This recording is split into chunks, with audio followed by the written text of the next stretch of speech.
And we have another one, don't we? I hate when the fog machine breaks and it Yeah. just pours out fog for no reason. Smoke gets in your eye. Don't you have Mark's signature one?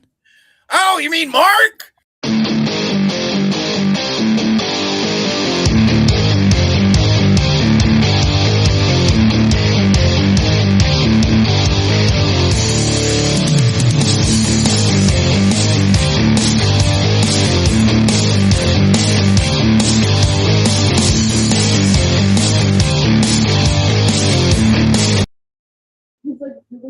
Hell yeah. I love that, but let me tell you how like at least two of the girls are out of date and have had a new job since then. and I don't live at the house that chainsaw is at, so everything's different now. Oh, I mean, come on, everything's different in our lives too, Chris. It's very true. I don't know if you know this. Chris lost his penis in a bad accident. Actually, no, I lost my job in October, so they're like, oh, on Halloween. Like I said, he lost his penis. So. He lost Were you replaced with AI? No, they had downsized. So we lost our biggest client, and that was 30% of our business. So they had to let go of people. And they lost. You know why they lost their business? You know why? Because. And his name is John C. I will fuck you. All right, I will enter you. Man, don't stop playing what we said that Monday night. Gosh, as a Monday Night Raw, I'll never forget. Anyway. How's the job hunt going? It's tough. It's a tough labor market. So the broad I'm with now, that I've been with for for about a little over a year now. I'm back, Neil. I'm back. I love you. I love you. She quit her job and then got fired from her new job all within like a month of each other. So she's been out of work for about 4 months now. Yeah. And if you believe what she says, she's been looking for a job. She's been filling it, just looking, filling out as many resumes, sending out as many resumes as she can. She was like, it was the shitsville. But allegedly January is the hiring month, so hopefully for both of you things turn well. Yeah, she just got a job. Okay. She has to get her license to sell insurance. Hopefully things will turn around for you, my friend. Yeah. Everything will turn around for all of us. I mean, I had to quit radio, and now I just do this. You're not doing. Wait a minute. So that I can come completely off the chain now. I can say whatever the fuck. Yeah. Chain, dude. We are on 100%. Yeah. I am not signed to a media gauntlet. I have no NDAs. I have nothing anymore. My kids in the background yelling. My kids in the background yelling America. Yeah. It's like, man, like I can tell the 17 people viewing right now, fuck Trump. See, and it's cool, and I don't get fired. Amazing. Yes. All right, guys, let's get started here. Chris, we got an open intro Chris worked on all day long. He made this great little thing that we'll listen to. We'll go into it. I'll do an intro. I got a small intro I wrote with, a wrestling writer. Somebody that writes for WWE helped me write it. So I hope it sounds good. Goes mellow. I mean, this is what happens when you're drunk after watching an AEW show last night in Tulsa. But Chris, go ahead and hit that intro part. I created something truly horrible. Not something.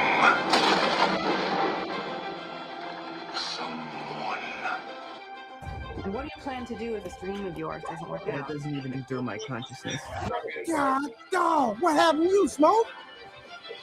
Stack B. Nigga, what the fuck happened to you? Thank you, Sensei. Thank you, Sensei. Thank you. God damn it! Viva la revolution! Will you be brave? Yes. Yes.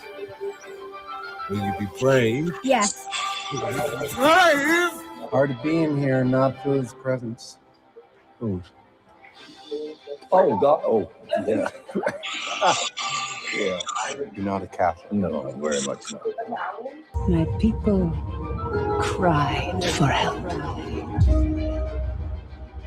But Ava did not come.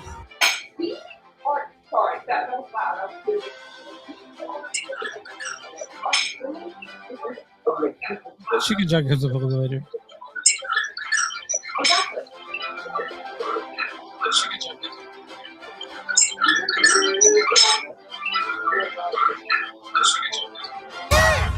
You want me to fight the chicken?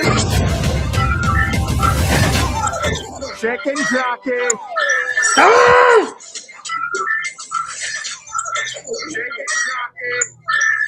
Yeah, I can't hear that at all. It just smells like noise. Who's doing that? I'm not. Oh, That's that, not me. sorry, that might have been me. I cannot hear any of that. I cannot hear any of that. All I heard was the repeat of it. Okay, well, I heard whatever the intro was, and and then I was checking something, so I was playing our show that's currently streaming on one of my TikToks, and because I didn't think you guys could hear that, I was like sharing the show. Oh. Nice. So he has to replay the intro all over again. Thank you. Just took 5 minutes of us bitching about Bugana. I'll play it one more time. All right, play it one more time. Get to. I created something truly horrible. Not something. Someone. And what do you plan to do if this dream of yours doesn't work That out? doesn't even enter my consciousness. God dog, what happened to you, Smoke? Stack B. Nigga, what the fuck happened to you? Thank you, Sensei. Thank you, Sensei. Thank you. God damn it. Viva la revolution! Will you be brave? Yes. Yes. Will you be brave? Yes. Will you be brave? Hard to be in here and not feel his presence. Food. Oh, God. Oh, yeah. Yeah. You're not a Catholic. No, very much not. My people cried for help. But Ava did not come.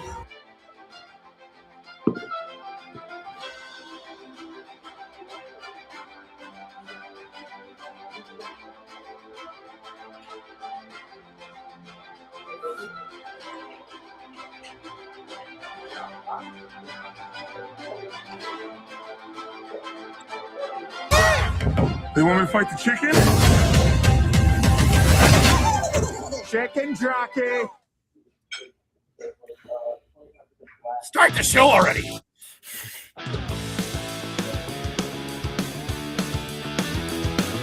It's a show by Chris and Neil with all great movies. They are the real deal. We watch them all, so you don't have to. It's movies that don't suck and some that do. Ladies and gentlemen, boys and girls, listeners of all ages. I'm hearing something in the background. Sorry. What are you hearing exactly? Somebody talking. Chatter. Okay. On the Hey phone. guys, keep it down. Damn, I didn't know that. All right, let's do the intro one more time. Let's start from the beginning. Let's run that. No, I'm just kidding. Chris had it here. 1, 2, 3. All right. Welcome back to a new episode of Movies Don't Suck and Some That Do. My name's Neil. And I'm Chris. And I'm Bob. And Mark is here from WTMnet.com. He is one of the best, coolest guys to ever talk to you about movies in lifetime. Don't let anybody tell you differently. If you do, I don't know. They're dumb.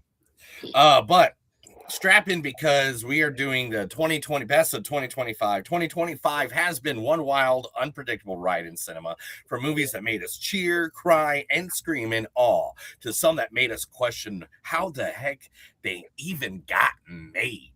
And yes, we're going to cover them all. The hits, the misses, the ones that should have stayed buried in development hell. Tonight, we're celebrating the hits, roasting the misses, and ranting about the insanity of 2025 cinema. The good, the bad, and the what were they thinking. We watched them all, so you don't have to. Let's get into it, guys. The best of 2025. Oh, yes. What's that? You want to start this? We never talked about the format this time. Oh man, we don't even have to talk about the format. We know exactly what we're doing. We're going right into reviewing some movies, the top 10. Oh, first we do need to give a shout out to one of our favorite sponsors of all time, especially on one of our most listened to shows. We got to give a shout out to Panic Fest. Mm-hmm. They're always watching. They're at the Screenland Theater now, guys. They have started April 9th to the 15th of 2026. It's going to be, if you see here, there's a collage of me and Chris last year having a great time at Panic Fest. Even though, Mark, at that Panic Fest, Chris literally made me go watch movies until midnight. We got fast food, got back to the house. We had interviews to do at 9 a.m. in the morning. And he's like, I'm going to go to bed. He's like, no, we got a movie to watch because we haven't watched the movie that the people are in that we're interviewing at 9 a.m. So I got 4 hours sleep going in there and I had to talk to a bunch of kids and not say the F-bomb. You know, Nice. you know how we were the first interview of the day, and we were walking out, and the other guy, you guys, he's like, you warming up? I'm like, I guess, because the kids were not that talkative. But no. Oh my God. If the director wasn't there, we could have got one of those kids to talk more than 3 words. It's like, how's acting? Fine. It's good. I mean, that worked. I mean, I slammed like 2 energy drinks in the way there. Talking as a professional therapist who sometimes works with children, getting children to talk is a real skill. So, and I think like we accomplished that skill. I think we did too. That was a good that was Marshmallow, right? Yeah, Marshmallow. Yeah, the Marshmallow movie, which I think we'll be talking about sooner or later. I don't know why. I don't know why, but we might be talking about that movie sooner or later. So let's start it off as always. First, guests go first. Mark. Or do you want Chris to start and then you go second? Oh no, I want to start because all right. So this is we're starting at the number 10 movie of the year. Number 10 spot, best of 2025, best 10. So last year I said only an idiot would just a slack-jawed yokel, some half a retard would put Deadpool and Wolverine as his number 1 movie of the year. I mean, that's an Alexis Hana move right there. And who wants to be a tart like Alexis Hana? Well, Neil, turnabout is fair play. So, I will now bend over the furniture and tell you that my number 10 movie of the year is Avatar: Fire and Ash. Oh my gosh. You know what? I saw it the other day. It's not bad. It's actually it's my favorite of the 3. So didn't make my list, but it's pretty good. So as we know, my list is a combination of best made and most enjoyed. So number 10 is most enjoyed and least well made. Number 1 is best made and most enjoyed. Okay. So that's why Avatar: Fire and Ash is on here. I haven't had an ear-to-ear smile watching a movie in a really long time. I absolutely love this. It was giving kind of dummy Return of the King vibes. I felt like they were it had that like Battle of Pelennor Fields jive to it at times. I'm not the world's biggest fan of the franchise, but I did really like this. And I don't want there to be any more of these. I thought this was a nice conclusion to the 3 movies that we have seen. It's dumb, but I had a good time watching it. The action scenes in this thing are top notch. They mixed 28 frames per second with 48, so you get that sort of dichotomy, which it's technically one of the best movies made this year. You got to give them that. Even if you don't like these movies, they are technical masterpieces. And I had the best time watching this one of the 10 on here in terms of just pure joy. So that's why it's number 10. Well, I mean, the Avatar movies. I haven't seen Fire and Ash yet, but the Avatar movies, both of them, the first one and Way of Water, both are. If you go to a theater in IMAX or even just a plain theater, just plain that way. Yeah, it's like these kind of movies are events. They're not just films. These James Cameron every time writes a concert. He writes, he knows exactly where to hit the heartstrings, but at the same time, he wants to create new art by using the CGI, which, is really beautiful. I mean, still seeing it. I mean, just the improvement of it from the first movie to now, it still looks fan. It like every time you see a Avatar movie, you are absolutely transported to another place, which is something a lot of movies don't do, including the popular fiction ones. And Mark, let me ask you real quick: did you like the goth Navi? The goth Navi? Yeah. There was a goth. Oh, dude! All right, don't ruin it too much. I can't. I'm gonna go see this movie next week when I'm like in my next line of whatever. So, whatever part of the world I'm in. All right, my number 10 my number 10 is Friendship. Ooh. Yeah. It's it's the first feature directed by Andrew Young, and it's like a feature-length version of I Think You Should Leave. The part was made for Tim Robinson, and I can tell you, I've never seen more people squirm and cringe in the theater this year, and it was fucking hilarious. Like it was pretty cringy. Yeah, people and they're all like just wearing themselves, and I was definitely one of those people. I don't say this very often about a lot of movies. I didn't get this. I didn't get why this movie. That's fair. Yeah, I mean, I'm going to be a little honest. My rating on it was a little bit lower than Chris's, I remember, on it.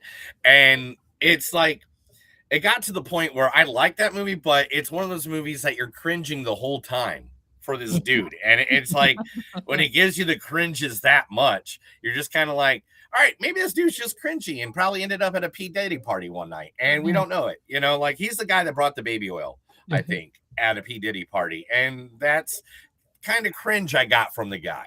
Okay. All right, Neil, what's your number 10, dude? My number 10 of the year, I'm going to start it off with a crazy one. I'm going to go Baganya.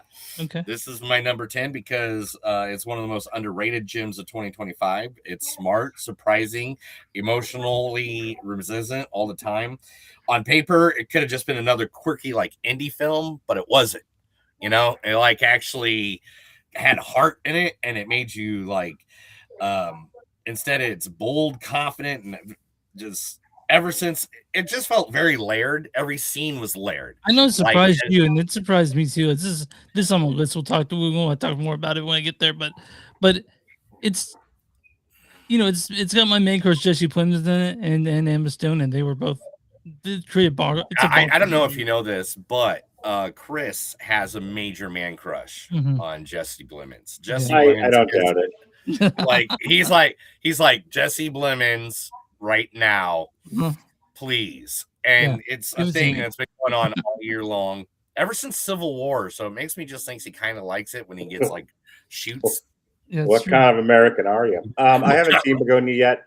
I'm going to watch it this weekend. And then we're reviewing that, Hamnet and Marty Supreme, on Monday on our show. Okay. Cool. But I will tell you, so I didn't have necessarily a working list of honorable mentions, but I threw Begonia on there in case. Because I was like, I'm sure I'm gonna like it well enough to fill out. It's one of those movies where it's literally the plot is Jesse Plemons kidnaps Emma Stone, who is CEO, because he thinks she's an alien, and literally tortures the girl. Yeah, right. and it is like one of the wildest. So, go on. Yeah. No, she's not naked hanging by ropes this time. No, all right, but and like poor things.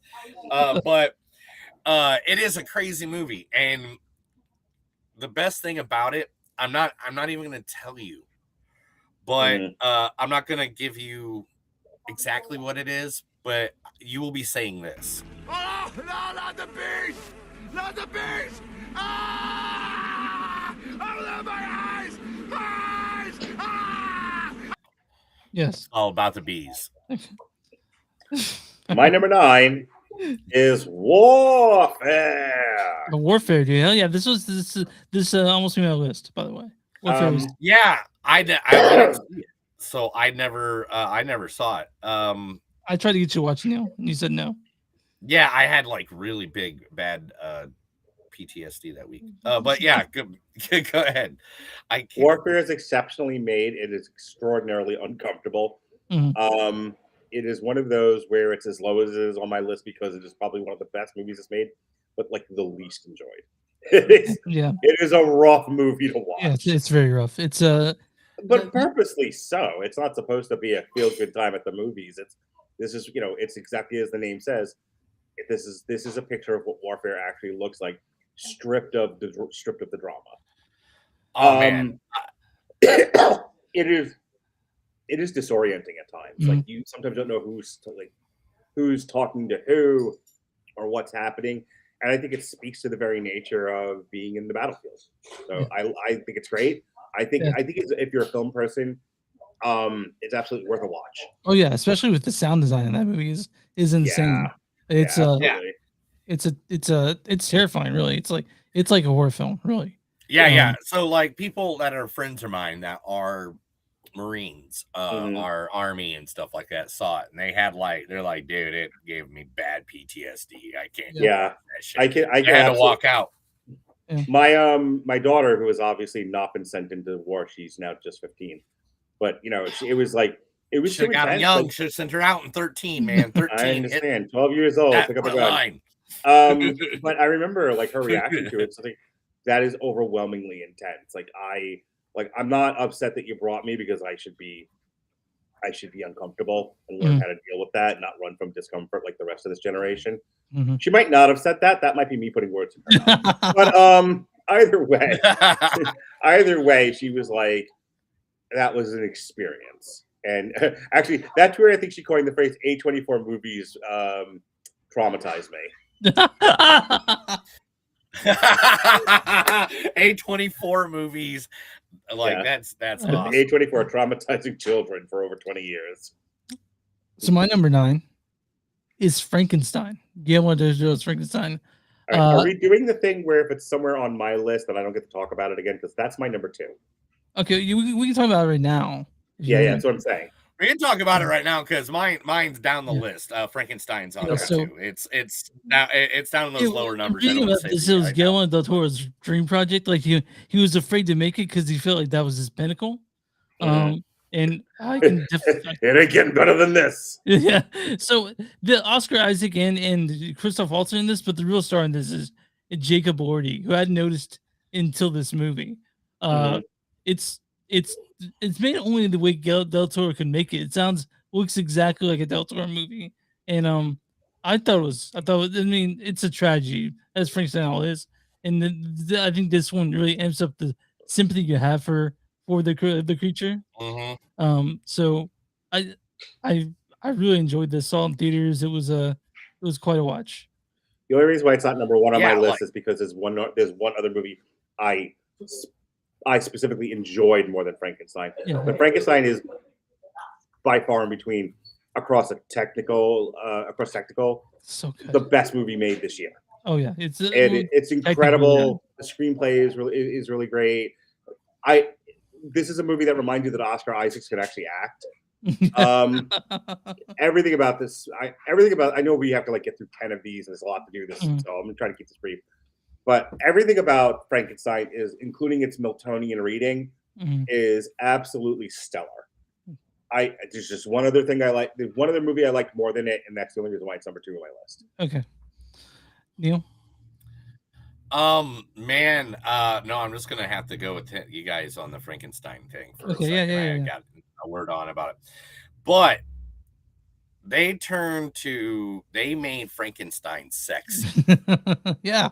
Every chick in that theater wanted, I was seeing if I still had the sound effect. I had a sound effect where he went from to brown chicken, brown cow, porn music. Me after sex.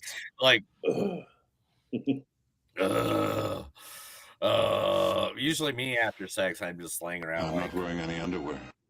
Yes. But anyway, with good old Frankenstein, that was a surprise of retelling of a story that we seen a million times. Yeah. I mean, I can't remember. I put up 17 posters, I think, of different versions of Frankenstein we have seen. Even Franken Dog or Frankenweenie, Frankenweenie the dog. I mean, we've seen so many. It's a story old as time. But Frankenstein is literally one of the best. I can't get it out of my head. and I've watched it like probably like 10 Mhm. times. Like it's literally it's what I throw on when I'm doing the dishes and chilling or hanging out playing a video game and I have it on in the background. Like it's like one of those movies that when you first see it, you don't ever want to not see it because it's just visually and taking. Neil, what's your number 9? Man, you guys are gonna hate me. Is it Deadpool You and guys Wolverine? are gonna hate me. You guys are gonna hate me. It's Deadpool Wolverine again. It's Deadpool Wolverine. Oh, No, it's not Deadpool Wolverine. It's not. It can't be. That'd be weird. What is right? instead? I'm trying to find it, but I guess I didn't download it. Gosh dang, how many of these did I not download? It's all your fault, Mark. I understand. You know, you come to these things, and every time, That's me in the corner You just fucking up the confuse me. program. yeah, it's not me. You know, from last night drinking heavily till like 5 a.m. in the morning with Can I guess? Is wrestlers. it Toxic Avenger? friends. Oh. No, it's Thunderbolts. Now, the reason I like Thunderbolts was because it was the first one that wasn't about big blow up thingies. It was about 5 traumatized people dealing with the major traumas in their life that came together with another guy who had a bigger trauma than both of them, all together. And then they're like, oh, maybe our trauma's not that bad. And it's all good at the end of the movie. Like, there isn't a lot of capes or explosions. The cast is eccentric, and I love every one of the characters. Like the sidekick. It's like the sidekicks get the movie. I look. Don't get me wrong. I defended the movie when we reviewed it. I don't think it's top 10 or honorable mention quality. I think you're a lunatic. But in and of itself, did I defend the movie? Did I like it? Yes. Yeah, I like it too. I think it's a good movie. It's a good like a Marvel movie, but it's not even close to like my top 10. Not even close. One of my things I go off of is rewatchability. And that movie, I have rewatched that movie more times than any movie in 2025. Are we still in the part of the season where we can trade players? Because if you want to trade Chris for Alexis, I'll take it. I want a sweetener. You have to send me money as well. But I will take Chris if you take Alexis. No. All right, Mark. Hit or buy. What do you got? Number 8 is Sinners. Hey, that's my number 2. I love Sinners. Brothers in Christ because I love this movie. Yes. Sinners is exceptional, very well made. The weakest part is the story. The story is kind of like whatever. But the acting in it is incredible. The music, boy, if you're not a fan of this music, I said this on our end of the year show. It's kind of like Luke Cage. If you don't like the music in this movie, this is a fucking chore to get through. Oh, I love the music in it. That's so much. But I do. I love the blues. I love the blues. Yeah. I'm a big blues guy. I was born in the Chicago area, so blues, jazz, that kind of music, just like this. And this movie made jazz and blues dirty. Yeah. Like it as God intended. Yeah. I'm so glad Ryan Coogler stepped away from Marvel. He created something wholly original. Like you don't see that hardly at all. And so the characters are unforgettable. I mean, they're messy, flawed humans, but man. Yeah. My only problem with this movie was the pacing and the structure. Like I think we should have gotten the vampires a little sooner than when we did. But I mean, like I'm now doing movie critic things where I'm not going to re-review the movie here. There were structural and pacing issues I had with it. That's why it's not higher on my list. But everything about this movie is great, and it is it deserves Oscar nominations. I don't know if it deserves a Best Picture. It deserves all of them. Okay. All right, now. Right there with Thunderbolts. All right. Like they were Thunderbolts. Come on, Chris. What do you got for your number 8 Eddington. Spot? So I know Eddington. I think it's tickling. Man, when you told me to get that poster, I thought that was for like one of the worst of them. Eddington. I already has to check down the absurdity a little bit for Eddington. I've never seen anything like this movie. It's like it's like a third of this is dark comedy. It wraps it up perfectly. But there are only a few things that didn't land for me, like Emma Stone's storyline. But the things that did land made such an impact that I was able to overlook the bad of it. So, like the Emma Stone thing is not exactly my favorite part of the movie, but Eddington itself made the biggest impact on me this year. I thought it was fucking hilarious. I have nothing to add. Yeah, like What was that? I'll add my 2 cents to it. This movie was like, I really liked that it was the conflict. I like Joaquin Phoenix versus Pedro Pascal. Did he cut out? Yeah, he froze. Oh, great. Because he had to come back in. So I didn't see anything. That's why I don't have anything to add. that's fine. I mean, yeah. What The are meme you're looking for? Okay, I thought we hear you, buddy. Okay, boom. Yeah. Why? Okay, we're good now. Okay, all right. Yeah, it was. So ever since Neil started living in the RV, we have pretty bad connection issues. I have connection issues. You have connection issues. Don't talk to me like that. All right, Neil, what was your thought on Eddington? Anyway, yeah. So Eddington, they had like it was really good, but Pedro Pascal and Joaquin Phoenix needed to be in the room more. They needed more like what was that movie with Will Ferrell and Zach Galifianakis when they're like trying to go for the town hall or whatever. I didn't see it probably. Yeah, but anyway, it was like they needed more of them in the room together, and they didn't have that. Instead, it was his crazy life and his crazy life. But when they were in the room, they stole the show. It was a great, awesome moments and stuff like that.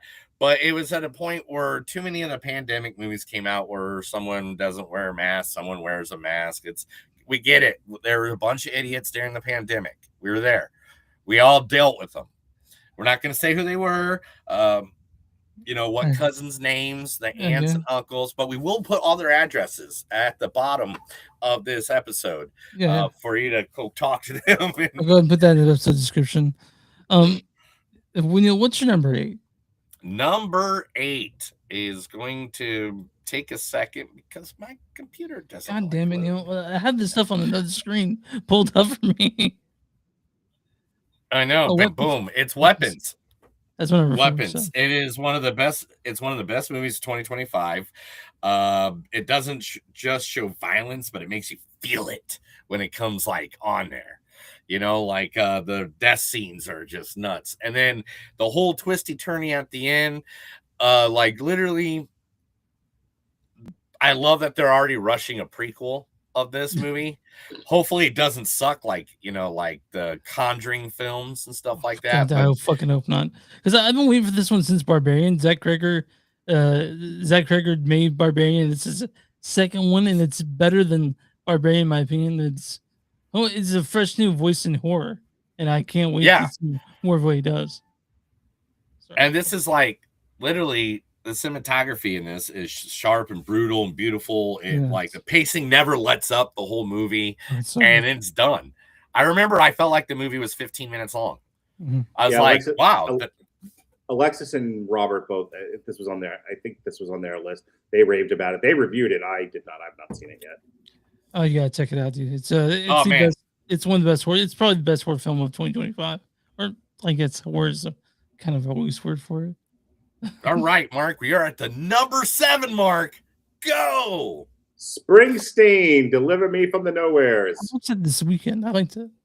Yeah, not as good as last year's A Complete Unknown, but I thought the kid from The Bear did an excellent job as the boss. I think my big complaint about this movie was I wish they had dealt a little bit more about what was eating Bruce, why he was struggling with depression. I mean, they hint at some of it with the allusions to domestic violence that went on in his home.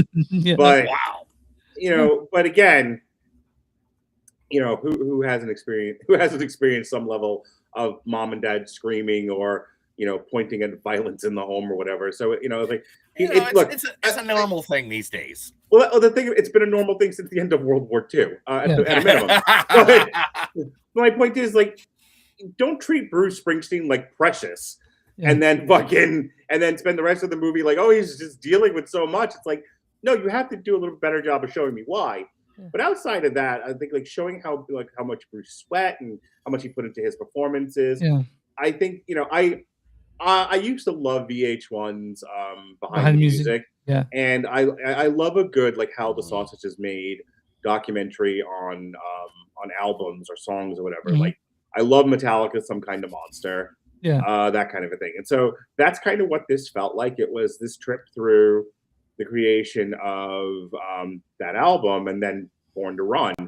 Let me tell you how not Born to Run, Born in the USA. Let me tell you how like they did the scene in the studio where they perform Born in the USA, where they record Born in the USA. I'm like fucking elbowing my kid. Like, this is it! Ah! Like, I'm not even that big of a Bruce big fan. song. Pay attention to the song; it's so good. Yeah, Like shaking Jonas, like this is everything. You know, I wasn't even like a big fan of Bruce Springsteen. That's more my parents' generation than anything else. But no, I thought it was a really great movie. I thought it was, despite my complaints, I thought it was well handled. I do like the overarching things. Get therapy, you know, like Yeah. as I mean, fair. Like honestly, yeah, lots of people should. Yeah. But I guess my number 7 is we talked about Begonia. So we can move on. But that was my number 7. Begonia. Cool. Your number 7 was Begonia. Begonia. Yeah. Is it Yes. Begonia or Begonia? It's Begonia. Begonia. It's bug. Is it Bugo Nana? Neil, what's your number 7? Bugo Nana. Bugo I like to stick dollar bills in for Bugananas. Oh, damn. My number 7. You guys gonna hate me more? Yeah, probably. Yeah. Neil, don't tell. Don't. Fantastic Four. I have this woman that I do podcasts with. Her name is Alexis. Are you sure you don't want to do a podcast with her? Sometime, maybe. Why not? Why not? Okay. You set up a date. We'll get it. Okay, sure. But yeah, Fantastic Four to me is one of the best movies of 2025 because it finally gets the Fantastic Four fucking right. They only tried 17 times and couldn't get 4 people right. Like, so, you know, my thoughts on this. It was fine. Just not. I thoroughly enjoyed Fantastic Four. Not more than the 15 movies I have listed on my sheet here, but it was. I agree with Neil. So far, Neil, it's the best Marvel movie. Okay, number 1, it's one of the best Marvel movies they've done in 5 years since Endgame. Easily the best Marvel movie in 5 years. For the craft elements, for like the aesthetic, like set design and costumes and everything, it absolutely deserves Oscar nominations. Mm-hmm. Yeah. The performances were fine. Especially, you know, the story was not great. No. Everybody wanted to bang Reed Richards, and that's how you get Fantastic Four right. You get it like he's the smartest guy. She's supposed to be the sexiest lady in the world, you know, Invisible Girl or whatever. And it's easily that we all want to bang Pedro Pascal. Yeah. So this was the closest they came to comic accurate. Yeah, I mean, even though he had the beard or whatever, and that was like. I mean, in their personas, like I don't care so much about the look, but this is the closest those characters came to their comic book characters. Accuracy. I mean, Cloudering Time. We got we got Johnny being smart. By the way, not enough Thing.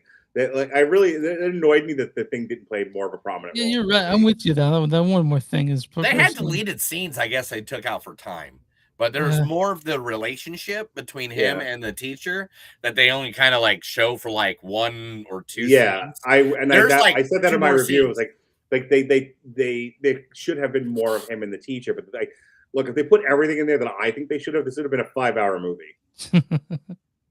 Yeah, and the okay, we haven't talked about the number 1 thing about the movie and why it's amazing. And Galactus wasn't a fart cloud. Yeah. Okay. Yeah. I got to see my favorite villain in the Marvel Universe portrayed the right way. Yeah, I like Galactus as Godzilla. It was great. At least Yeah. it wasn't a. At least it wasn't a. You know, a squid monster. You know what I mean? Yeah, yeah. I love that he's like, once I was human. Yeah. Billy. I some of my favorite comic books had to deal with like the trial of Reed Richards and Galactus, and Yeah. the stuff that humanizes Galactus a bit. Well, this is like this for me. It was like Thunderbolts just hit me at the right time when I was sad about some stuff in life and stuff like that. So that kind of reflected that. But Fantastic Four was the one that like made me excited to watch comic book movies in the theater again.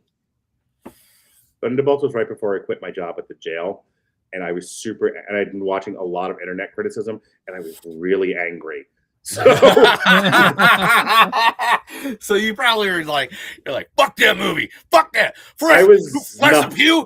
I was not in the world's best headspace. No, you're like, I fuck that movie. Speaking of best headspace, Mark, what's your number 6? my number 6 is Companion. Yeah, Companion's good. Yeah, this was an early favorite for like top 5. It dropped out of the top 5 because 5 more movies are better. But Companion, I love the subject matter. I love, I have been talking about the rise of the sex robots for I feel like a decade now, and what humanity and what it'll do to humanity. I like that the movie kind of dealt with that, but there was also, a bit of a horror story going on, suspense. I like that they treated the lead character who is the sex robot as a serious thing that deserves serious consideration as to what is life, what are these things, what is the soul, and all of that. Good performances, a tight story. I really this was as close to perfect as a movie like this is going to get. I really thought it was great. It was. I really enjoyed Companion, and like you said, it treated her like a real person, like not just a robot. So I agree. I enjoyed that part of it too. Neil, what's your thoughts on it? Companion to me was a really good movie. I liked it. It was like because it was supposed to be. Isn't it supposed to be like off of the Megan universe or something like that? No, that's or like something else. Oh, something else. You're thinking of Soulmate, which is Soulmate. Really, yeah, now that got canned after the 2.0 tragedy. If you guys don't know, Megan 2.0 they were trying to go for humor, I think, in that, and they just they turned Megan into a Marvel movie is what happened. Yeah, it was weird. Yeah, and we all liked it spooky and creepy, and you made her not spooky and creepy. Yeah, but Companion, I love the turnabout. The thing I hated the most is that they let out that the Companion was a sex robot or a robot. In the trailer, basically. Yeah, in the trailer. Yeah. Because I think having that surprise, like just going on that trip with her, would have been better. Than having the twist of, oh, she's a robot. Yeah. And not because you kind of went on the ride with her for a little bit, but you already know she's a robot, so it didn't that impact didn't have as much. If I remember correctly, I don't remember if I knew she was a robot or not. I was clearly in some posters or some trailers. It was obviously, like you're saying, it was clearly foreshadowed. But I think I largely escaped a lot of it, so I went into the movie unclear if it was a robot or not. Yeah. So when he says, shut down or power down or whatever the key word was, I had a legitimate reaction. I was like, whoo, So the thing about this the trailer thing for this is that I went in knowing she was a robot because I'd seen the trailers. I'm like, she's something else. She's not human. But I mean, that didn't change the fact that I love the movie. Yeah, I really enjoyed my time. So I guess my number 6 is Bring Her Back. Bring Her Back. Yeah. So like really? Didn't you give this like an F rating? No, I love this. I love Bring Her Back. I love Danny Michael Phillip. No. That's when you told me to. I'm sorry. It's when you told me to do that thing. I feel like Chris specifically chose these movies so that I wouldn't talk more. No! Wait. I got plenty coming up that you can talk. But the thing is about this movie is that they made 2022's Talk to Me, and I've been waiting for this one, and this one's better to me than Talk to Me. I love Talk to Me. Sally Hawkins fully commits to make this one as grisly, and then 70 movies come out 2025. Bring Her Back is fucked up. I can't. Which one was Bring Me Back? Is that the Bring Her one Back. with the pool? Yeah. And the pool house with the kid and the weirdo and the weird shit. Good. I'm not trying to give away too much away. I'm just trying to remember the movie because that's how much I forgot about it. Man, it's like so I fucked literally. up. I know. It's like I totally forgot that movie existed until you told me to get the poster. Okay. All right. Like I'm serious. It was like maybe it was at a time it didn't really like hit me right or whatever, but that's fine. We don't have to like the same movies. It's okay.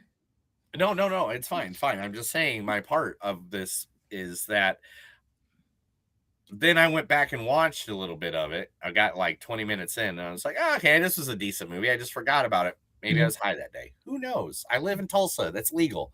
Hold on. I live in Missouri where it's 100% legal. I don't need a card or anything. I just go to the store and buy it. So I whatever. But Neil, what's your number? Right at that. Anyway. Yeah. Anyway, what's my number 6? Okay. You guys gonna make fun of me. At least say it's Captain America Brave New World. Oh my gosh, you are so fucking close. Yeah, You're right there. Oh, it's Superman, isn't it? It's motherfucking Superman. Yeah. Come on. They again, okay. And I put these right next to each other for the reason one, yes, they were out at the same time.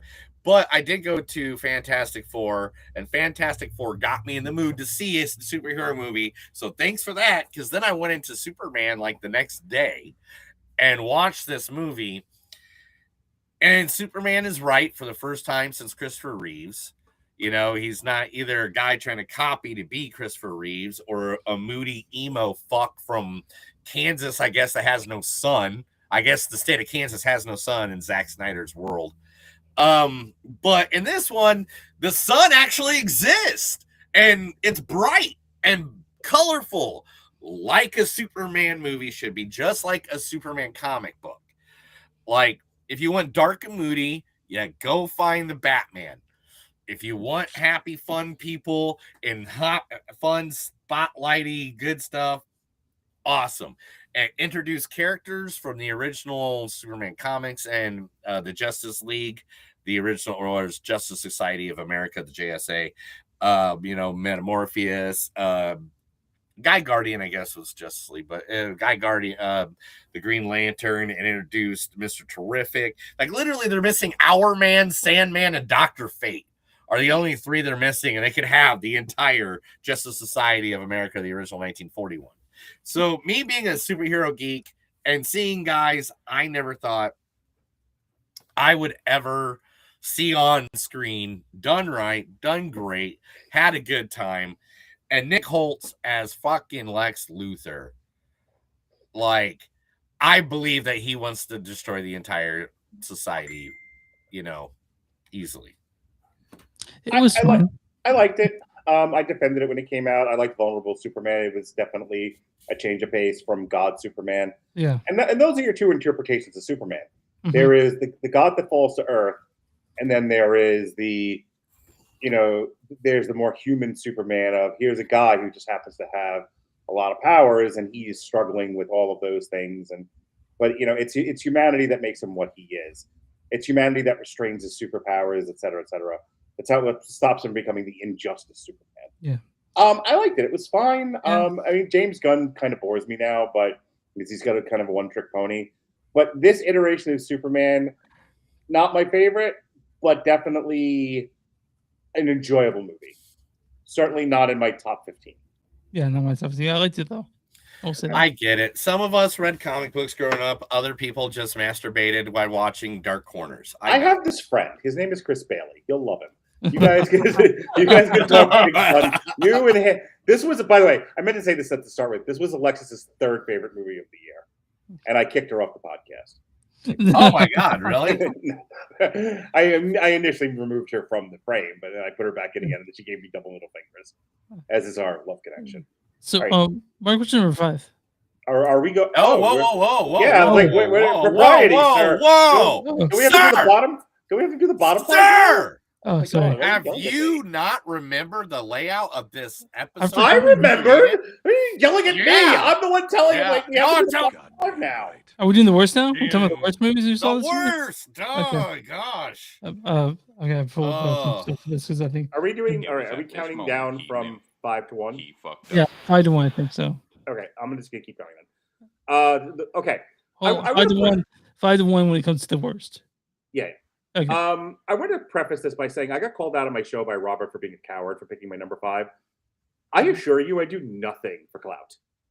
Okay, if you would like to know exactly how unclout I am, check out my TikTok, where I am the ent of TikTok. I'm on no one's side because no one is on my side. And with that said, the number 5 movie is the one I enjoyed the most, while still being the worst made this year, and that was Snow White.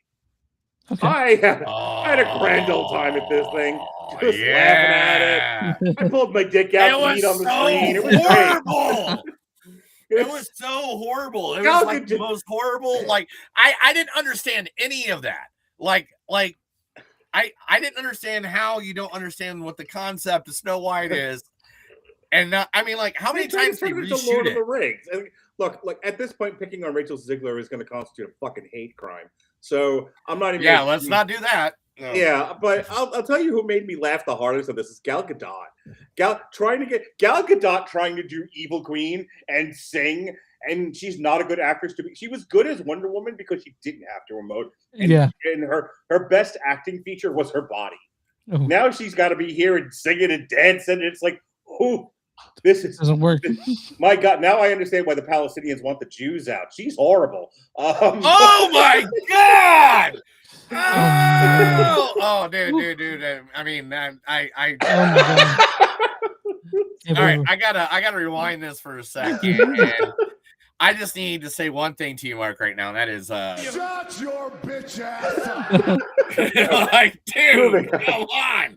You told me you don't work anymore. I'm allowed to be I don't want to bad. get canceled the first week I'm out.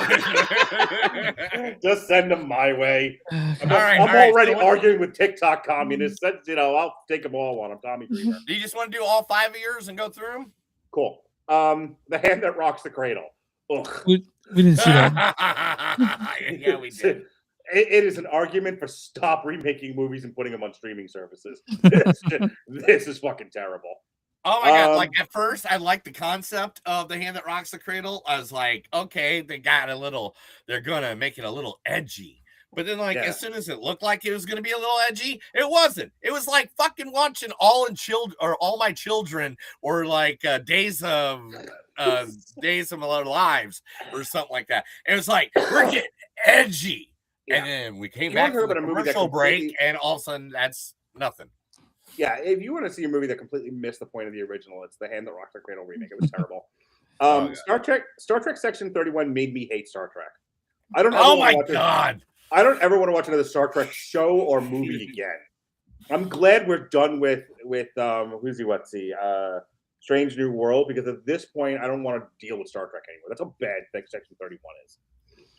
So this would have been my number 1 worst movie of the year, except that I didn't hate it as much as my number 1. So that's why it's the number 2, because it really is by far the worst movie made this year. War of the Worlds. I'm not convinced. I haven't this is even a real seen it. movie. I didn't. People said don't torture myself. Like one of my friends, Logan, I think, watched it, and he was literally like, "Dude, if you want to purely torture yourself, sit down and watch this movie. Unless you get drunk, then you can just laugh at it the whole time." Why the world took Eazy-E from us and not Ice Cube after seeing this movie? Oh,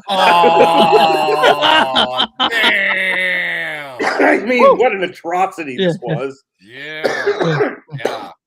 I mean, my number 1 worst movie of the year is so bad, but also I actively hated it. I didn't hate War of the World. I laughed at it. Yeah. It's just terribly made. Yeah. This one, I actively hated. I was angry when it was over. Yeah. It ruined my mood. Five Nights at Freddy's 2. I hated the first one, so I was like, why the fuck we watch? Chris told me not to go. We are not allowed to go see this movie. Yeah. As much as I wanted it, because how much it made at the box office, I already greenlit a number 3 because people loved it. It was fucking the worst thing I've seen this year. Nice. Five Nights at Freddy's 2. I thought that was going to be on your honorable mentions. Okay. I haven't seen it. I haven't seen it, so I don't know. So the thing is that Mark, just so you know, one of the worst movie I see this year, number 5, is on your honorable mentions, and that's him. Oh, is it? Okay. Yeah. So some people are duped in things of Peele's creation. Not really. The only thing that saves this film was Ron Wayne's performance. He's great in it. Everything else is heavy-handed social commentary, leaden dialogue, ham-fisted figurines that braid themselves as meaningful. All style, no substance for me. Is this cake? No, it's actually a couch cushion. That's how I felt about it. I enjoyed it. Damn. It was such a weird movie. And everything you're saying, I haven't seen it yet. And that's the horror movie about football, right? I watched it. Yeah. I watched it because Mark said it was good, and I'm not mad at you for making watch it. But I heard your review of it, and I have to say, right. there's sometimes I like heavy-handed. Go ahead. Yeah. All right. This is my one question to you, Chris. If you can answer this movie, if he can answer this one question, I will let you complain about the movie Him over and over again. Please don't ask me one question. Where is the safety and the Oh lineup? my God. I don't know what safety is. Hey, how about the center? Neil, I don't need to know. What does the quarterback do? Are you doing an impression of Goldie Hawn from Wildcats? I know. It's like so. My first movie I saw this year was Holland. Me and Neil talked about Holland. Mimi Cave, who directed Fresh, did this one. Oh my God! And Holland. she got they put they got Nicole Kidman and Gail Garcia Bernal, and it's just fucking awful. It's so shitty.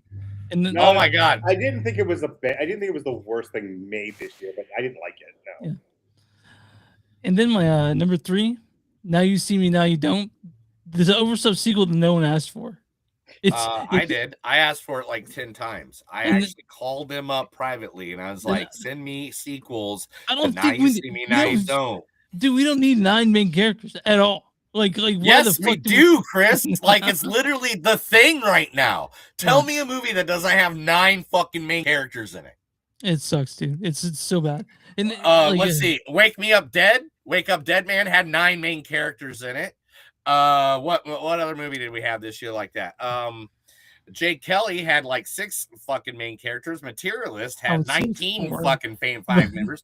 K-pop Demon Hunters had 6 main characters in it. Sinners had 6 fucking characters.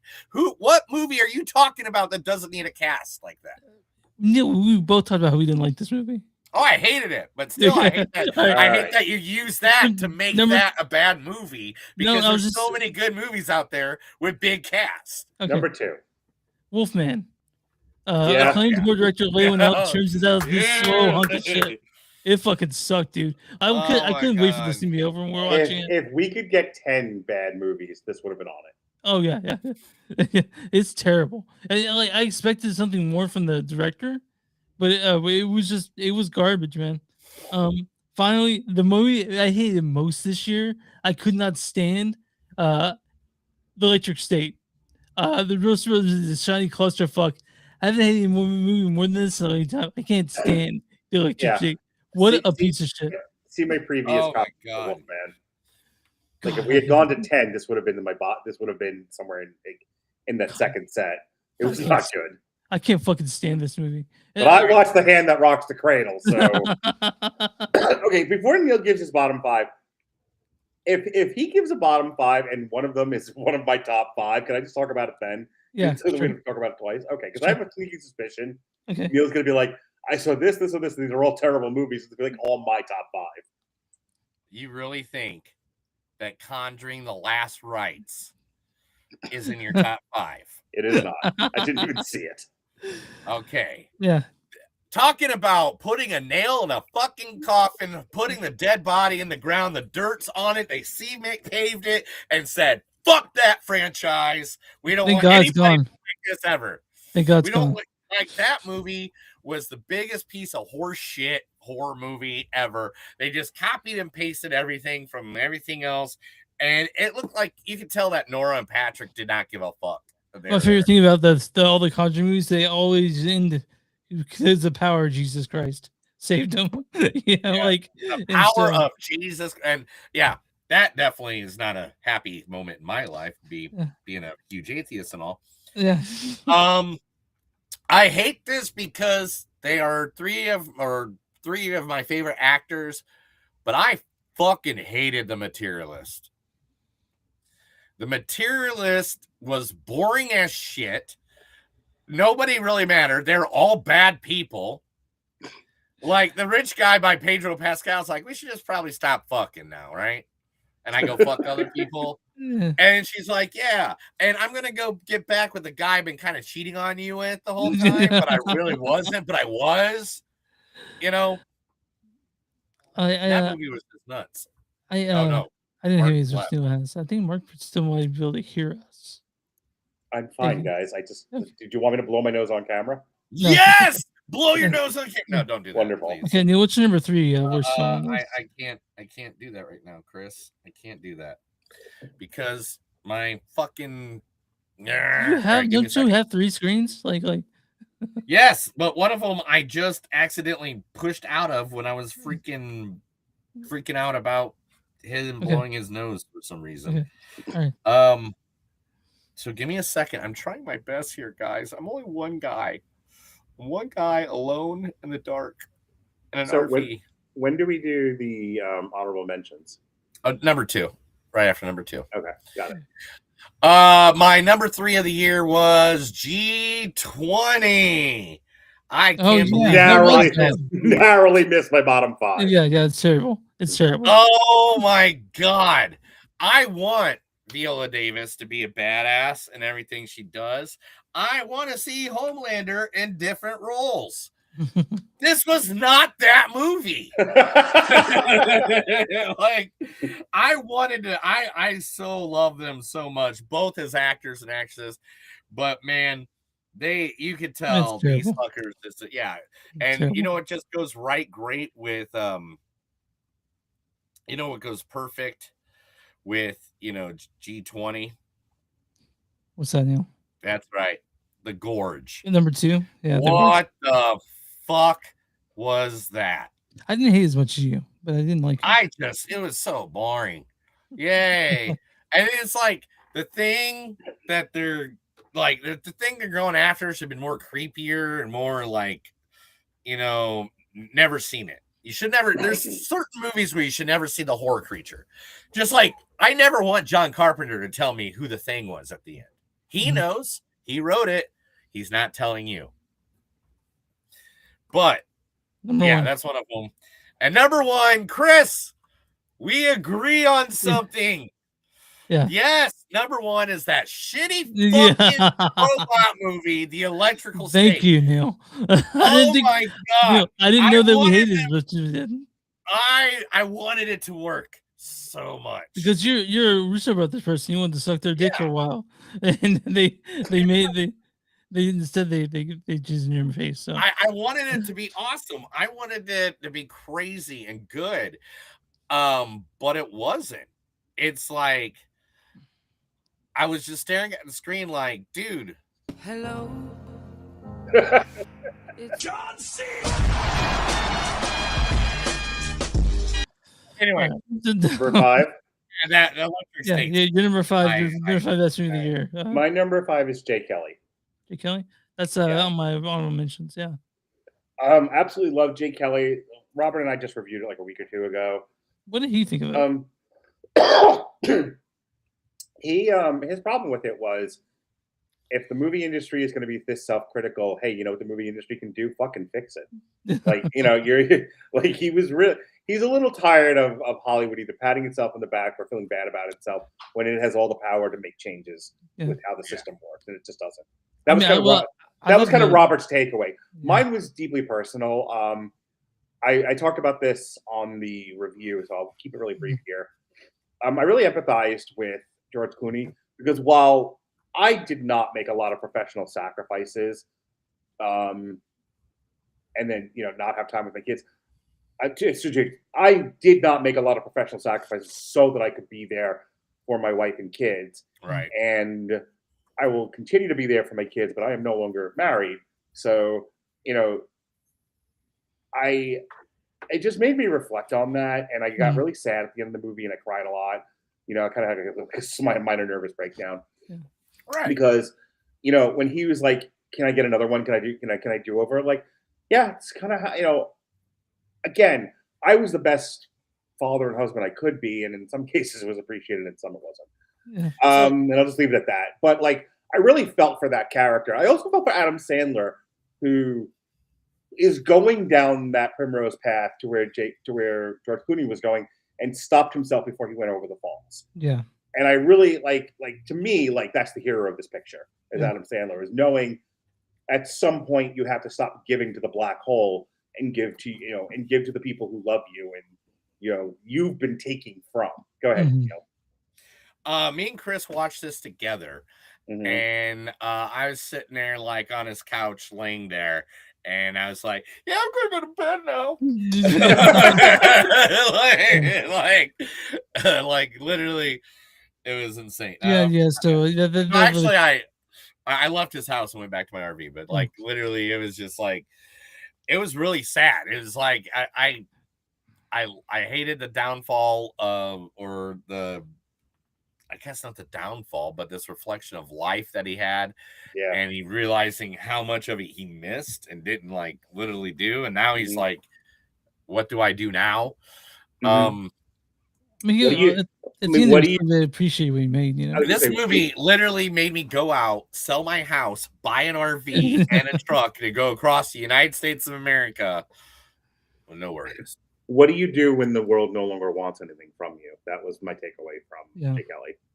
And that hurts me deeply because it's somebody who gives a lot and gets a very little back. I was like, ouch, that's a hard lesson to sit with. Yes, very much so. My number 5 is Wake Up Dead Man. Knives Out story. I stopped from putting like established IP on my list, but this wait a minute. Were you guy that just told us how much you don't need 6 main characters in a fucking movie literally 5 minutes ago? And look, 1, 2, 3, 4, 5, 6, 7, 8, 9, 10, 11, but 11. Let me fucking fish, you fuck. Okay.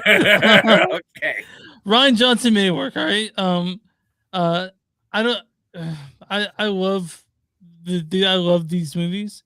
I love Benoit Blanc. I can't talk enough about how the set design is beautiful. The script is tight and flawless, and it does have a message, but it's not buried in the movie. It's not like out front. I love Knives Out. I love Wake Up Dead Man. It's the best of the 3 they've made. And I said that I stopped. You're insane. I pick at Neil for picking children's movies in his top 10, but that comment alone makes me question your sanity, Chris. This is what was not. That? What did he say exactly? He was like, "This is the best of the Knives Out trilogy." I'm like, it's better than Glass Onion. It's as good as it gets. Okay, all right. Yeah, them's fighting words. But I mean, do you like this one, Mark? We just reviewed it, and there were aesthetic things that I liked about it. There were acting choices that I liked about it. It's a dumb story. Okay, all right, that's fair. I mean, everyone has their own. Neil, what did you think of Wake Up Dead Man? I loved it. It was a great movie. I thought it was definitely, it was good, but it was like, it didn't do something to me emotionally when I watched. I thought it would. I thought it hit me somewhere because I love Knives Out and I love Glass Onion. I mean, those are 2 movies that are, I love that Clue kind of mystery story. Yeah, I love Knives Out. Glass Onion, Robert and I wanted to find Rian Johnson and beat him.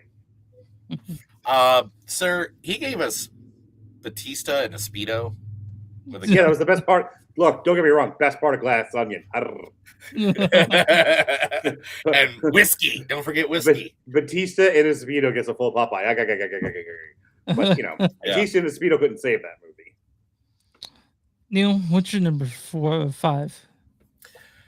My number 5, we already talked about it. It's Frankenstein.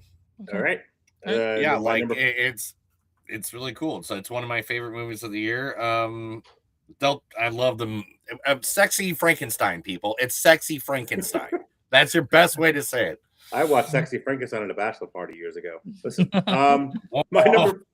my number 4 is Hamnet. So do you remember the episode of American Dad where Tearjerker makes the saddest movie ever that makes people cry to death? Oh my God! Yes. Chloe Zhao saw that episode of American Dad and would hold my beer. So I don't know the story. What is it saying? Is it Hamlet? It's about the making of it. It is the entire series of tragedies that led to the writing of Hamlet. Yeah. Holy shit! Yeah, So, I've been trying to find this stream because I didn't catch it in theaters. Still in theaters. Yeah, I know. So I want to catch it. I heard it's great. Robert has to go to the theater and watch both Hamnet and Marty Supreme this weekend to be. I can't believe we haven't seen Marty Supreme yet. Yeah, I know. But yeah, Hamlet's a long ride. It's a rough ride by the end. So it crushed me and my daughter. Like there's a very famous thing that we do in our show called Coco Cry, which years ago I took my family to go see Coco, the Pixar movie, and by the end of it, I was inconsolable and I cried so hard I had a migraine and felt slightly nauseous. That is Coco crying. Yeah. I haven't Coco cried a lot since then. I did at the end of Hamlet. Damn. I was and then there's my son, young Robert Winfrey, going, I don't understand this movie. What was the point? And then there's my daughter who was dead. The white chalk line and everything. Yeah. So Hamlet is gorgeous, well acted. I don't want to spend too long on this because I know we have to be done at a certain time. But let me tell you how a lot of period pieces, people don't really act in the period that they're participating in the movie in. Mm-hmm. Hamlet's one of the few times I've actually seen that accomplished. Okay. The lady there, Jessie Buckley. Yeah, she's great. The way she performs, especially, it's a long way to get to the ending. The ending is well worth it. And her performance at the end of the movie in that third act is really the thing that sells it, that really takes it home. And it is entirely appropriate for the period in which it takes place. How I said, like, Avatar transports you there? She transported me there. I watched her and I was instantly in that time period. And that never happens. It was gorgeous and brilliant. And the only reason why it's not number 1 is because there were 3 movies I enjoyed more. Okay. I really want to see it. Waiting for it to come to the. Yeah. It's one of the movies I heard to like go out and see, but man, I don't want to ball in a movie theater. Man, I have to wait to streaming, man. I'd rather be like in the middle of an RV park on the beach where I'm going, and everybody's like, "What the fuck?" As long as I don't put an upside pineapple on my front door, will be. I heard this story by Chad Daniels. I know that reference. I know that reference. He went to Chad Daniels, the comedian, went to Tortured Slave, and he was crying so hard that an old black lady came down the aisle and like held him. he's like, it's okay, baby. And I don't want that to happen to me. But it might. Yeah, please don't let that happen to you. My number 4 is Weapons. My number 4 is Weapons. We talked about already. So yeah. All right, Neil. What's your point on it? Didn't you already talk about it? Yeah, we talked about it. All right, Did you Neil, talk number about 4. it at all? Yes. Okay, number 4. Again, guys, this is my movies, not your movies. I just want to say it before I say this one, because now I'm looking at it and I know I'm going to fucking get my ass ripped wide open for this one. Yeah. But I'm sorry, guys. I'm a professional wrestling fan. No, you didn't do this. You didn't do this, did you? The Smashing Machine. What the fuck's wrong with you, dude? I thought was fucking A24 Smashing fuck yourself, Machine. Man. This movie is not good. Oh my god, it was so great. And the depression that The Rock went through, like I met him I saw him at 2 different events while he was filming this movie, and he was in LA out there for the Netflix, and he was like a drunk at the time because he went through so much depression to play a depressed, druggy, cracked out guy, because he's not that way. He's the kindest teddy bear ever. Hang on, Chris. I 100% disagree with you. I think this is a very good movie. Okay. That's it. All I want to say. Okay, well, I'm not saying it's a bad movie, but I'm saying that they're saying that Rock might get nominated for an Oscar. You know, I hope he gets it. I hope he fucking gets it. No, just so I can rub it in your. I'm good with him getting a nomination for Best Actor. I'm not good with him winning it. Yeah, I'm with you. Yeah, I like the nomination. Okay, I didn't like Smash Machine, but we'll talk about this later. It's Smash Machine to me, and the reason being is probably because I'm a guy that actually not only watches sports, I actually know the documentary that they played off of to make this scene happen with actual people from the documentary playing their own parts. They weren't able to play the part. Can I voice this? It's not on my top 10 because I don't think it's a well-made movie. I think it's an entertaining movie. I think it's an interesting story. This is like the inverse of what I normally say, where I think every story is dumb. I think his story is actually really fascinating. Yeah, this is low budget. I mean, every scene that's a fight, they had to have shot on the same day, and it is like this. You know what it reminded? I said this on the review. It reminded me of Queen of the Ring, where clearly they shot all the wrestling stuff at the same time because it never changes set. It always looks shoddy and small. That's my problem with that. That Neil is my problem with the Smashing Machine. If you watched, and I know you did because you wouldn't be talking about it, you watched Pride back then. Pride was a fucking event, man. It was nuts. Oh my god, I lost thousands of dollars on Pride. I gambled at bars all the time on Pride fights. This movie does not give the Pride events featured in this movie the allure and grandeur it deserved. This looks slotty and slipshod. It looks like Queen of the Ring. And that's not good if you're trying to do the fucking Tokyo Dome or whatever the hell they shot. No. The Tokyo Dome looks like shit, and I do agree with that. Just like with most movies, like Fighting in the Family, No Holds Barred, even in the 1980s. Like I'm just thinking of things that have arenas. And honestly, like the best one I've seen is the fucking Here Comes the Boom. I know. Here Comes the Boom. That made it feel like you were there. Yes. Chris, so what did you think about the Smashing Machine? I didn't like it that much. It doesn't matter what you think. Yeah. Right. My number 3 is this is like my Fantastic Four pick. This is where Neil gets to make fun of me. Oh my god, no. Seriously, is this why I downloaded this poster? Let me guess. 100%. Is this Yay! Yay!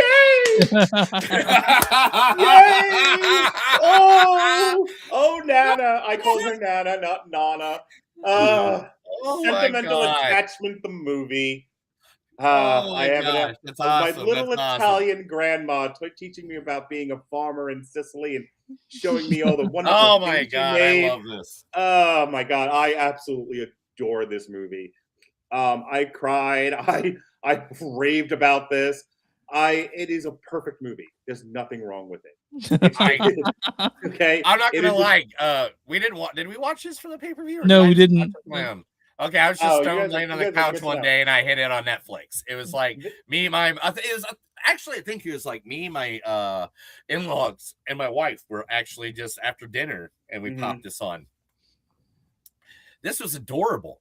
This is just an adorable, fun movie. About togetherness, about, I talk about this because of my job, and I happen to work with a lot of Medicare clients. You get to a place in life, you get to a certain age where people just forget about you and they don't see you, except that you're still very much a person and very much still alive. Yeah. And that's what this movie talks about. It also talks about something that is very near and dear to my heart, especially these days, is we shouldn't let traditions die. Traditions are a part of the culture. It's what separates us from the fucking animals. And we're so used to just like doing the Eddie Izzard thing of knock it all down, build a car park on top of it. It's a reason why I bring my kids to the movies as much as I do, because I just made them watch Weird Science because I'm a good father. And I don't know if you're a good father. I don't think so either. But I talk about this stuff with them, and I want them to know that it exists because I don't want to see the stuff in the culture go away. Mm-hmm. And that to me is why Nana's is an important movie, and why it's well made, it's well acted, it's well written, and it's near and dear to my heart. Right when you said that and started talking about it, I just sat here and thought, hang up that computer call, Come over here and kiss me on my hot mouth. I'm feeling romantical. Indeed. My number 3. That was adorable, but I 100%. I love that movie. I know you probably didn't see it, Chris. I'm planning to. I got those stuff I'm watching this weekend. So. Yeah. It is a fun little movie. It is like he said, and like them taking over this kitchen and teaching people the next level of skill. There's me and my wife. We didn't get like a lot of that taught to us from different family members, and we've had to teach ourselves skills that should just be passed down from generation to generation. And that's why we should get rid of these and just, I mean, it's cool to have them, but we need to use them like Star Trek and not fucking control the entire universe with it, Indeed. Well said. I'm not Star Trek 31. I'm not talking that one. All right. Anyway, go ahead. My number 3 is Marty Supreme. Oh, fuck you. It's my number 1. Yeah, and it's amazing. It's just really guys, who's the peer softer. Oh my God. One second. We got to talk about this for a second. So this is your number 1, Mark, right? Uh-huh. This is your number 3. Yeah. And mine together, this is my number 2 movie of the year. So it is 1, 2, 3. Like literally every single movie, This movie lets us know who the best Softy brother is. Like it's Josh. This is cut from the same cloth as Good Time and Uncut Gems, and so it has that same frenetic energy the whole fucking time. Mm-hmm. You're stressed out the whole time. Timothy Chalamet was a complete scumbag. But I loved every second of this movie. I thought I walked out exhausted but exhilarated at the same time. Yeah. I don't know, man. I guess this had like 3 celebrities in it, and 3 main characters don't work in a movie. Anything beyond 3 main characters. Once you come the fuck down with this. I love Marty Supreme. It's my favorite movie this year. Yeah. It is the best made and the most enjoyed. That's why it's in my number 1 spot. My son, when it was over, my almost 12-year-old son, this is the best movie I've ever seen. He is the apple of my eye. I love him. He is movie train your children. It is, first of all, Timothy Chalamet transformative performance. Oh yeah, here's the thing. There's not a bad performance in it. Like sometimes, none. You have an actor or two, and like they're all giving good performance, and everybody else is just passable. Everybody's this is like the fucking home run race of the 90s, Neil. Where everyone's just cracking home runs. Yeah, one right after another. This was the girl in this. I don't remember her name. Was something was yeah. No, every little performance, every supporting actor in this, fucking phenomenal. Even Kevin O'Leary's good in this. Yeah, everybody's Mr. Wonderful. Oh yeah, Gwyneth Paltrow. You mean Gwyneth Paltrow? She was great. She's outstanding. I love the story. I love the window in time it brings you back to because we tend to look at like the Greatest Generation and as what they were, these people that went overseas to fight the big war, but they came back kind of shitty, and not everything was great at that time. No. And what a reminder of that. And I love the kind of like with Jay Kelly, where I love the single-minded pursuit of fame and fortune and success to the point where you lose yourself. And then you're on bended knee and you realize there's more to life than this. He looks at the baby that he's had and goes, "Okay, I've had my time. This is the most important thing now." I really love Tyler. And it's all done in inference. It isn't like like a moron movie where it's spelled out for you. They don't therapy speak at each other. Ugh, No. One of my favorite things about this movie was the fact that it's like a comic book of Spider-Man. If you don't know the concept behind Spider-Man, the Spider-Man is that he always has greater losses than what he wins. So Right. Yeah, he saved the city from being destroyed, but his girlfriend gets killed by the Green Goblin. Right. So like the love of his life is gone, but everybody else is safe. And that was this movie to me, was that Marty, every time he got like right to the thing, is like, oh man, good example when me and Chris talked about this is the hotel scene. He finally gets this room that he was trying to get this whole day, trying to scam for, get to, and stuff like that, gets there and falls right through the floor. Because they told him not to take his bath, but he did anyway. Man, I wish I loved giving spoilers like you, Chris. I was trying to make that he fell through a hole in the wall so that nobody like watched the movie and saw that they got it. It is. So after Marty's pretty much like Superman, my entire TikTok feed was filled with takes on this movie. And I want to be clear, Marty is not a good person. No, he's an awful person. You're not meant to cheer Marty. And my father asked, like, what was the point of this movie if you're not supposed to cheer him? You're supposed to hope that he redeems himself. Yep. Which at the very end of the movie, he does. Yeah. He was not written to be likable. He was written to be real. Everyone's like, "Am I supposed to like this character?" No, you're not supposed to. Yeah, but I mean, the thing is, everybody that doesn't see this movie or anything like that is gonna think, "Oh, that's that ping pong movie." I haven't seen that yet. Dude, this has not a goddamn thing to do with fucking ping pong. Ping pong is just there. So this is the end of my list because you've already talked about my number 1 and 2. So I'm done. All right. Yeah, he's done. What's your number 3? What's number 3? My number 3 was White Supreme. What's your number 3? Oh yeah, my number 3 is Yep, that's right. That Indiana Jones movie that he did. No, I'm just kidding. It's One Battle After Another. That's my number 1. That's my number 1. So. Oh yeah. Goddamn right. Yeah. Fuck you. Yeah. This is I love this movie a lot.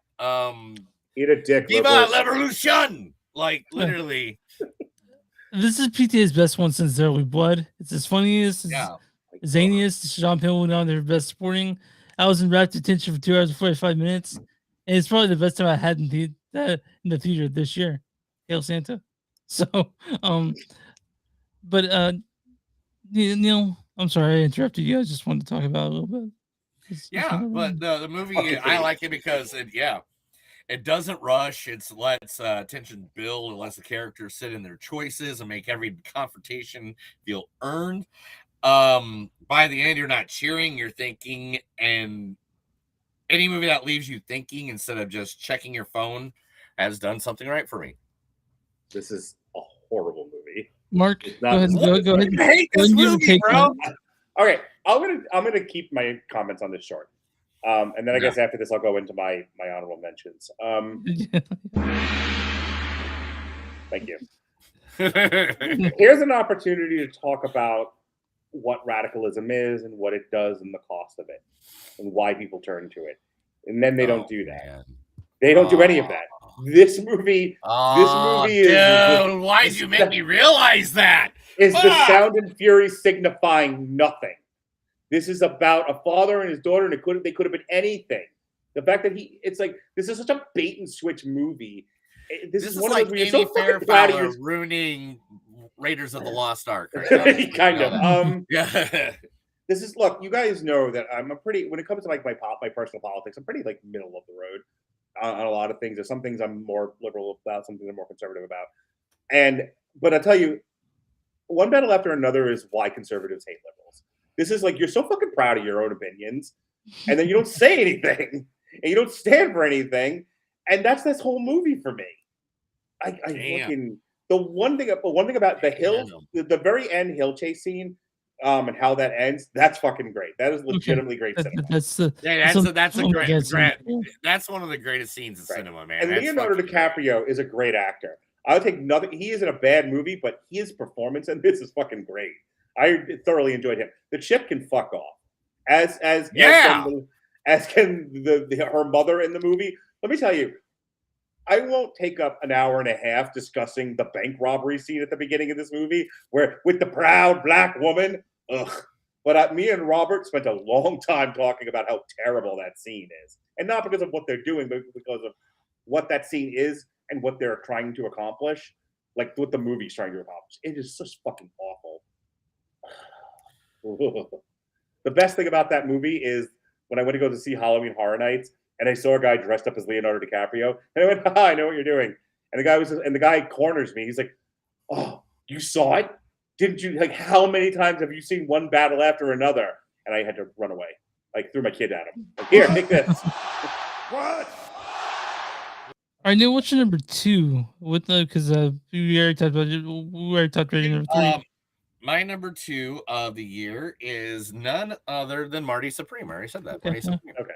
Yeah, we talked about Marty Supreme. You said that. What was your number 2? It was Sinners. We talked about that. All right. My honorable mentions. Oh yeah. Honorable mentions. Top 5 movies that didn't make your top 10 list, and I'm the throwing reasons Begonia why. on there because I haven't seen it yet, but I'm sure it would have landed there regardless. Mm-hmm. So it just is. A Working Man with Jason Statham, him, Mission Impossible: Final Reckoning, and F1. Okay. Yeah, mine... those are all good action movies. I mean, let's talk about F1 for a second. Let's just not walk over F1 because that's a movie that didn't make my list because of a reason you'll see when I do my honorable mentions. But F1 was literally the Top Gun of the year, man. Yeah. That was sitting in the. I did the 4D experience on Yeah. that one with the seat moves. Yeah. And when they're racing through those scenes, and like, it felt like I was like playing Afterburner in the 1980s again, where when the seat moves, you know, like, and so like that movie like had a good place for me in the movie in the heart, but I left it off my honor. I was hoping one of you did it. And as soon as I saw the F1 poster pop up, I was like, F1 years. Is he Stop for a second. Yeah, you need to go. Leave. Okay, where did I stop at? What did you guys see last? Yeah. About F1. Yeah. I think it's one of the I think it's one of the best movies Brad Pitt has done in years. Yeah, I'm with you. There. Yeah. It literally made me think, wow, you're almost in your George Clooney years where we're going to be sad that you're an actor that's dying soon. Yeah, F1 was like Dad Rock the movie. Dad Rock the movie! Yes! So I actually walked out. I found out that the 5 hours after the movie I had a gangrenous gallbladder, so that was fun. That's what I found out. I did not see it in the theater. I saw it at home, and as part of a triple feature with Queen of the Ring and Magazine Dreams.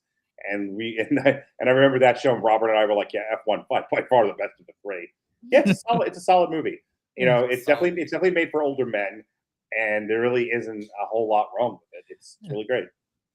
My top final mentions: 20 Years Later. I love 20 Years Later. It's a good one. 20 years later. I was in Rob's top 10. Oh, 28 years later. Yeah. Then K-pop Demon Hunters made my honorable mentions too.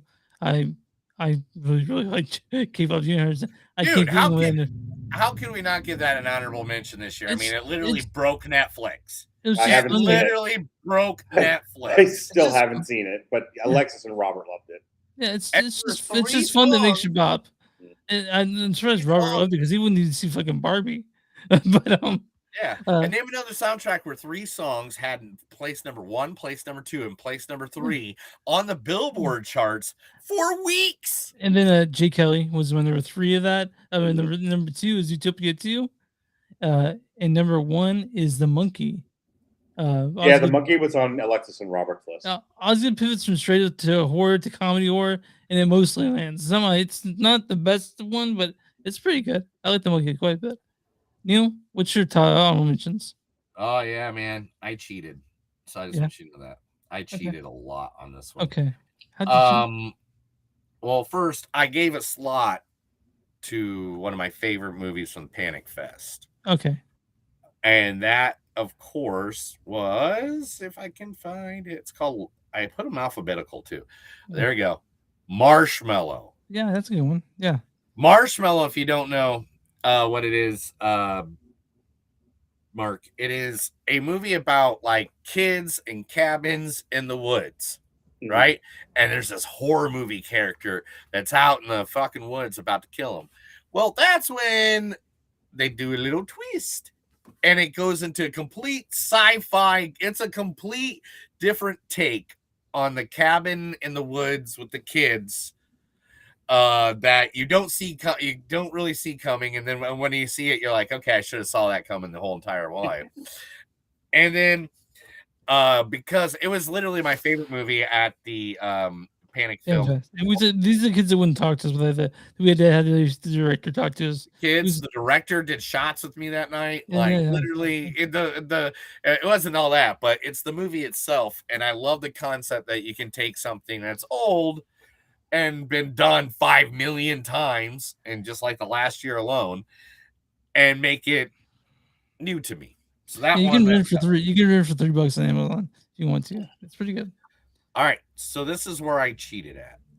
Let's see. I put it right there. Boom. My number 4 spot is Monkey, Life of Chuck, The Long Walk. It's all Stephen King from the fucking year of damn near of 2025. I'll put Running Man in there if I had it, but no, dude. Oh yeah, because this was the year that people actually took Stephen King books and wrote them into movies that you actually want to fucking watch. Yeah, Jonas wants to see The Life of Chuck. I got to sit down with him one day and watch that. It's a delightful film. Honestly, yeah, I'm surprised that The Life of Chuck's not on Neil's list. And Alexis raved about The Long Walk.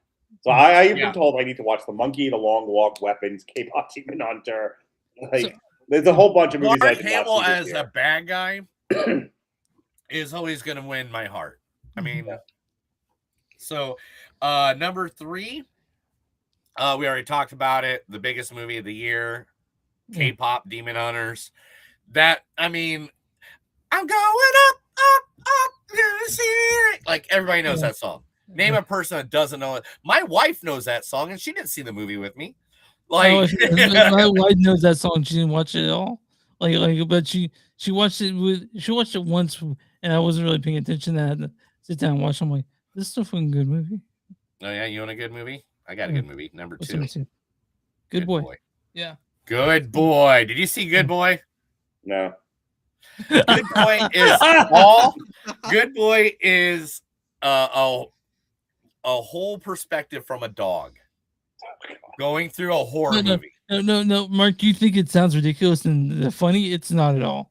It's not. The guy took 4 years to film it because he used his own dog and to get actual certain thing, and then finally I can add all this other stuff in these cutscenes. You think it's supposed to be like some sort of horror comedy? It's not that at all. It's not. It's really good. And the thing is, you kind of come to the conclusion at the end: is it really like this horror movie going on, or is that just what the dog sees and interprets? It's kind of like it's really good, to be honest. It's one of the best originals out there. And last but not least, my number 1 honorable mention, The Toxic Avenger.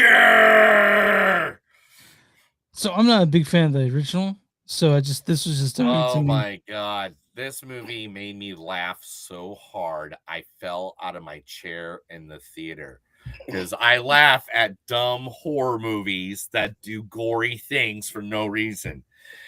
And this, Peter Dinklage, Kevin Bacon, who else was in it? Elijah Wood. Kevin Bacon is so funny in this. I'll be right back, guys. Kevin Bacon's hilarious in this. Mm-hmm. He's great. And it was one of my favorite movies of 2025. Like, it literally just makes me laugh out loud every time I think of it.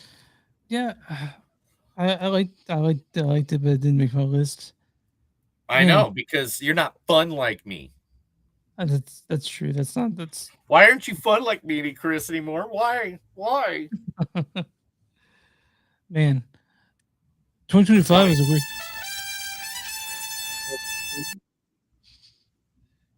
But yeah, man, that was a 2025 where we were to come back so we can say good.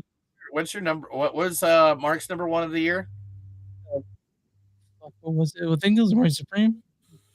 This was Marty Supreme, correct? Yeah. What's your number 1 of the year? We gotta at least do this right. We talked about one battle after another. That was my number 1. What was your number 1? One battle after another. Oh, one battle and another, and then my number 1 was Sinners. I thought Sinners was the best movie of the one. So for yours is One Battle After Another, which for some now Mark hated it because he hates Leo DiCaprio, right? That was the problem. No, he hated the message about the radicalism.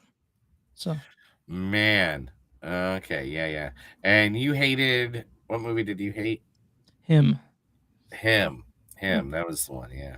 So Sinners is mine, one battle after another, and Marty Supreme are literally, I mean, it was weird, man. It was a year that, like, I felt like Hollywood was back, you know?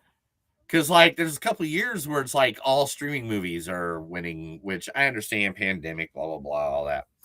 But I feel like this was the year that Hollywood said, hey, guess what? We're back, fuckers.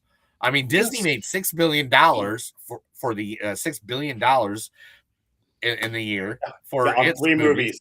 On 3 movies. Now compare that to the ones that they lost money on. They lost money on all the Marvel movies. Yeah, I did. I don't think Ilya made money. I don't think that even was a movie. What movie? Ilya.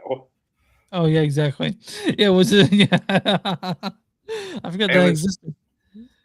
I know, it's like Joe Hendry, you know. No, wait. Say his name and he appears. I believe in He's been doing this shit for a year, like longer, like a year and a half now. Every episode that will pop up. Where are we in the show? Yeah, exactly. We're all number ones. We give our number ones. Mark, tell everybody where they can find you. Oh, wonderful. Well, in about 45 minutes, I will be on YouTube talking John Hughes movies. We're talking Weird Science, Ferris Bueller's Day Off, and 16 Candles. What's your favorite out of those 3? Yeah, I was going to ask something else. Oh, by like a country mile, Weird Science. Okay. Yeah. I actually you know what's the funny thing going on? I actually don't like Ferris Bueller's Day Off. Go ahead. Yeah, the funny thing going on today, or this last couple of weeks, or ever since the new Stranger Things season came out, is like, oh, they're too old to play kids. I was like, Judd Nelson was like 32, like in high school. I mean, he's like 28, 29, like literally, he's almost 30 years old playing that character in Breakfast Club. Yeah. So it's like, why does that matter? If they can play the character, just let them play the character. I mean, John Travolta, what was he, like 54 when he did Grease? Roughly, yes. Yeah. So I'm at Mark Radulich on TikTok. Every day I drop an essay, sometimes 2 if I have time. Sometimes it's a podcast like compressed into an essay. Sometimes it's just me reacting to online communists and MAGA people and all these assholes on TikTok who fuck you guys wouldn't know nuance if they fucking tripped over it. But if you'd like to actually hear the podcast, we are W2M. It's the Radulich Broadcasting Network on W2M Network. It's W2M Network on YouTube, and then for your podcatchers, whether it's Apple Podcast or Spotify, we are the Radulich Broadcasting Network. All right, guys. Before we go, this comment came in. I read that earlier. Yeah. Oh my gosh. I just now read that. It just came in on my side finally. If you can't read, if you're listening to this via podcast, it says it's by a person named Polar Nights, and it says, as a barber, this is a show to be every stage of beard growth. Which I don't know, is it every stage? I think we're all kind of like, I mean, this is 3 months. I don't know what this is. I haven't shaved. I can't remember. You haven't shaved in years, dude. I know. But I kind of wonder who do you know who that is? No, why do you always ask that? That's not the point of it, Chris. Okay, fair enough. Anyway, I'll give our deets real quick. We're moviesdon'tsuck.net. We're facebook.com/moviesdon'tsuck podcast. We're on Instagram, his podcast. We're on Patreon, patreon.com/moviesdon'tsuck. You guys want to go to bonfire.com/moviesdon'tsuck something, or Blackwood Dash Productions at TeePublic. We're also on YouTube and all that shit. Subscribe. Yeah. Wonderful.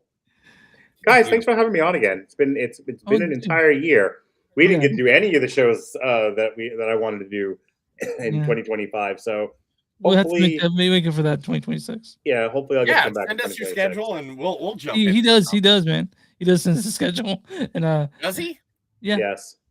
Why don't you send it to me then? It's on your thing. He sends it to both of us. It's in that badass. I don't know what you're talking about. Alrighty then. Yeah, you guys ready to get out of here though? I think. Yeah, let's get out of here.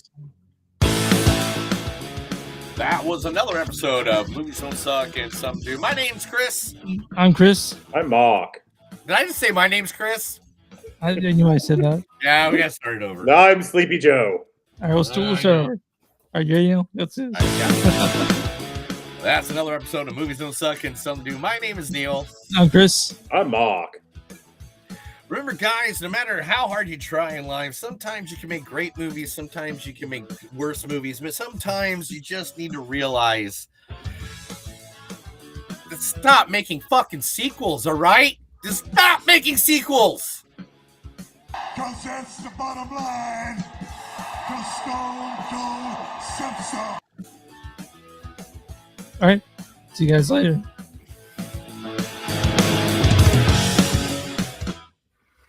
Yeah, one of the facts of this year was actually that there was more sequels than any year in cinema history. Yeah, unsurprising. Don't doubt it. Yeah. Here it is.